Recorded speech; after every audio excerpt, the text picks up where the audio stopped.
welcome and thank you for coming to this short session on an introduction to gin making. My name's Julie, for those of you that I've not met before. So before we carry on with the session, we'll do some introductions from everybody in the room. So you can let everybody know who you are, and if you've had any previous experience of any home gin making, drink making, brewing, wine making, anything like that, or even, you know, your friends or family or anything. So June, would you like to start off, please? Okay, well, my name's Jean, and no, I have never done any sort of home brewing, but I'm very interested because I'm quite partial to a wee tipple of gin.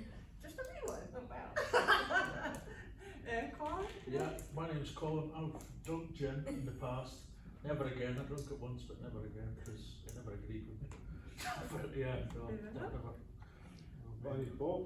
No, I've never made gin, but it's like Colin. I've tasted it. The latest one I just tasted was coconut gin. What's that, sorry? The latest one I just tried is coconut gin. Coconut? Oh. It's Okay, not that that's great. another one I'll have I again to wouldn't, add I to wouldn't my... go and buy it, so it's not that great.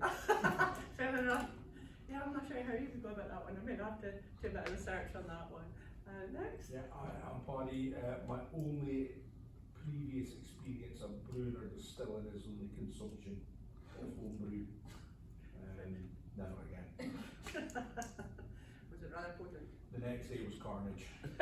We'll leave it at that. Fair point. Last but not least? My name's Mark. My wife's a big gin drinker, and we've gone to a couple of gin festivals. Good year. Just not the next day. No.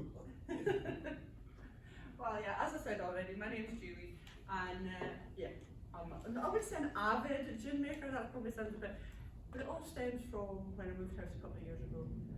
Got a bit of a bigger garden, and it came with a few fruit bushes. And this time of year, I ended up with all this surplus fruit, and I didn't know what to do with it. And there's only so many jars of jam we can make, and again, that was a new experience for me. And then I also did a few fruit crumbles, and again, it's like, well, what do you do with it all? And give them all away. So I froze some of it, and then it was coming up to Christmas time, and I was trying to figure out how to make sloe gin. But sloe berries are really difficult to come by, and somebody said, well, why don't you just use other fruits? So I was like, oh, I've got this fruit in the freezer, and it stemmed from there. So I've set about 3 batches, but no, I quite enjoy it, and obviously it's that time of year where I've got more fruit again, so I'll be trying a different type in the next week or two. So yeah, so that's my experience of, with a little bit of help from some gin making kits that you can buy. So, but we'll talk about that in a minute. So the session we're going to look at today is looking at the key ingredients that you might need should you decide to try making your own gin, but also what equipment you might also need, so that you're set up and ready for, like I say, having a bit of a bash at making gin. Like I said, our parents did wine back when we were kids. You know, you'd have Davy Jones, a wine fermenting in the airing cupboard and all this kind of stuff, but that was pretty short-lived. That was a long time ago when people didn't drink at home and it was expensive and a bit of a luxury to have a drink or two. So yeah. So does anybody have any idea? Because that was one of the other questions I used to ask myself was, where does gin come from? How do you make actual gin? You know? To make the fruit gin we'll talk about shortly, you can start with the base of having a bottle of gin in the cupboard. But where does gin come from? So does anybody have any idea? I've got half an idea, but I think it might be a really stupid comment. I've got a logic in the back of my brain somewhere tells me that a lot of it comes from vodka. It does. And I was blown away by that fact. I was like, how can you make gin from vodka? But that is the base ingredient for making gin. It doesn't have to be anything fancy. You don't have to be going buying Smirnoff and all your fancy premium brands. The cheapest you can possibly find. If you read the instruction books on a little gin making kit, it just says buy cheap and cheerful vodka. That's your base. To make the flavours and everything else, you can add any of the other botanicals, as they call it. But the main one is the juniper berries, which I have some here. These are dry ones. I'm guessing you can probably source fresh ones as well from some of your delis and places like that. But yeah, most commonly they'll use the dry ones. but whatever other ingredients you use is to your own taste. You know, I'm not really a cinnamon fan, but if I wanted to make a Christmas kind of, you know, I might be using the orange peel and the citrus kind of things that you might use in mulled wines and all these kind of things, if you wanted to make a more spiced version. And yeah, you basically add it to the vodka for a matter of days. You let it infuse, and then obviously the stronger you want to make it, then you would leave it to infuse for a little bit longer. So what do you say minimum days? Off the top of my head, from memory, I think it's about 5 or 6, but it's not long. It's Quite quick. really quite quick. And I'll be honest, the first time I made plain gin from vodka, the end result wasn't very appetizing looking. Because even when you filter and strain off all the fruit and you're left with what is effectively your gin, it's a kind of yellow colour. It looked more like a bottle of wee, if I'm perfectly honest with you. If somebody had offered me a glass of it, I think I would have shied away from it if I hadn't known what I'd actually just made it from. That's interesting, because you find gin at the shop, you got it clear. Very clear, yeah. It's all to do with how many times it's distilled and obviously filtered and everything else. But yeah, I never got mine to be clear. It was a very yellowy colour. You just want to drink yours quick. Yeah. Well, my friends were like, oh yeah, I'll try some. I was like, I really don't think you want to. But no, it was a bit of an experience, and it had a bit of a, I wouldn't say it was as neutral a taste as gin. It was certainly different from what you would buy in the shops. But I enjoyed it, and you know, I would certainly try it again for sure. So the peppercorns, I've tried the ones with the adding peppercorns into it, with the juniper berries and the orange peel. Those were the ones I used in the gin that I made the first time. Any questions so far on making? Does it matter what kind of peppercorn you use? 'Cause I know there's black, white, pink, red. Again, these, I've got some in here.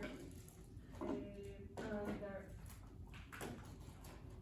or maybe I've used them, I can't lie, I've actually possibly used them. But yes, it was the pink ones that I had, I certainly had. So yeah. But then on to making flavoured gin, which is where my whole thing came from, which I had all this surplus fruit.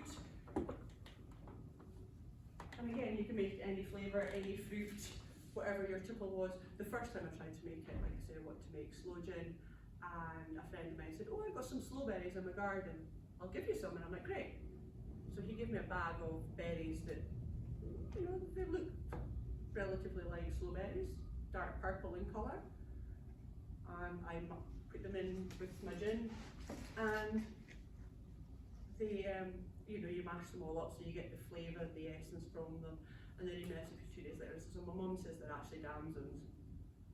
So my sloe gin was out the window, but I was on to making my first batch of gin with any old fruit, which was damsons. And it turned out a nice deep purple colour, the same as sloe gin. To me, I couldn't taste the difference when I was tasting it when I made it. But the main 3 ingredients when you're making flavoured gin is the actual gin itself. So whether you're going to use your homemade batch, or whether you're buying, again, just a bottle of good old cheap supermarket gin. Sugar, lots of, just going to make it quite sweet. Castor sugar because it's easier to dissolve. And then whatever kind of fruit you like. And that's one of my pictures of one of my batches. And that's red currants from my garden. You just mashed, is the fruit, is it mashed? Yeah. So you're using your Kilner jar. We're going to come on to the equipment in just a minute, but yeah, I've got my Kilner jar here, Okay, yeah. sterilised of course, so that it's nice and clean for all your ingredients to go into. So yeah, pouring in your gin, sticking in the fruit, and obviously yeah, just mashing up the fruit a little bit just to get into the fruit and the texture and the body of the fruit to get some of the colourings. I guess if you're using one of your other fruits, you might not get the same colouring. That looks quite peely wally there compared to the damsons or raspberries, makes a nice deep red, you know, because raspberries are nice and easy to break up. And then you can leave that for up to 3 months. So that takes a little bit longer than when you're actually making the base gin itself. So So I was making that for Christmas, because quite often I did it last year for my friends, but I made up a batch of gin and then they all got a little sample bottle for part of their little Christmas present. Yeah, a bit like making a Christmas cake, you got to start thinking about making it this time of year. I've got that cling film, again, just to keep, because obviously your jar needs to be airtight to keep it nice and fresh and sterile and everything, make sure everything's not going to go, say, moldy or anything. But yeah, that's your 3 main ingredients. And how do you know, I mean, you're saying that it's like 3 months, but how would you know that that was ready to You drink? drink it whenever you like, do you? Oh, Because right. again, at the end of the day, all you're going to do is filter it. It would be about how much flavour you want from that and how, Okay. you know, but you just give it a shake. I'd stick it in the cupboard with my electric cupboard and then give it a shake every so often just to get everything mixed up and make sure the sugar's all fully dissolved. And Oh, right. So- You've got to stay in the dark when you're doing that. I'm not sure about that in my level of experience, but I certainly just stick it in a nice dark cupboard out the way, away from heat, you know, and just kind of somewhere sensible and out the way that's not going to get knocked over. But yeah, I certainly just stick mine in a dark cupboard. I suppose if you want to make it stronger, you just put more gin in it. I don't think you would make it in because you've still got the same alcohol content at the end of the day. You've still got a litre bottle of whatever proof, so the alcohol's already there. All you're doing is flavouring it. So, but yeah, I just wanted to get as much colour and whatever out of it from the fruit. So yeah, I did the dams and when I've done the red currant one, I did black currant one, and I did my raspberry one. So those are the 4 that I've done so far. And it's good, like I say, it's relatively straightforward. It's the kind of thing you can do in an autumn or a winter evening when it's dark, it's cold, it's miserable outside. You can sit in the kitchen and you can make soup, or you can make cakes if you're into making cakes. But again, I'm by myself, so cakes, unless you're going to bring them into work, they're just going to go to waste. Whereas that, once it's made, you stick it in a cupboard, you can drink it, or you can savour it, or you can keep it for a special occasion. And if you were drinking that, would you add a mixer to it? Oh yes. Like in the tonics? The damson one I drank more like a slow gin, where you would have it in a little kind of shot glass as a syrupy type drink rather than, but again you can add lemonade to it or tonic to it or anything else. You could obviously go and add more things like some of your supermarket ones, you could do rhubarb and ginger. You know, that's one of the kind of Edinburgh gin flavourings. So I've got rhubarb in my garden, so I'm having a thought about maybe I'll give a rhubarb and ginger a go, you know. So it's just something to use it on your surplus fruit with. As far as I'm concerned, one of my 5 a day. So onto the equipment that you're going to need, as you can see from some of the stuff that I'll hand around. You're going to need your sterile jar. So sticking it in a dishwasher or on hot boiling water or something like that, sticking it in the oven to sterilise, taking off the rubber seal of course so you don't melt the rubber seal, but you need it to be sterile. You're going to then make your gin, but then once it's ready, once you want to drain all the fruit off, it says use a strainer, so you can use a good old fashioned tea strainer, muslin cloths, anything like that, any way of just filtering out all the fruit and all the bits, whether it be seeds or anything else. The jars or bottles for your finished product, again I've obviously bought a Kilner set, but you could just buy, I just sometimes also keep old little small gin bottles if you've bought mini bottles rather than full on 700, but again, but as long as they're going to be clean and sterile. And then labels, so you know what you've got, unless you want to have, you know, Heinz variety surprise. You know, because like I say, if I hadn't labelled the homemade stuff I made, you really wouldn't have been wanting to drink it because you'd be like, oh, what is that? So having a label so that you know what's in the cupboard, if you've got different varieties, because some of them might also be very similar colour and you don't know whether you've got the plum gin or the damson gin or anything. So yeah. And then here's my finished product. So yeah, that was just me using one of my mini bottles that I kept. But yeah, that was the red currant one that I just showed you a moment ago.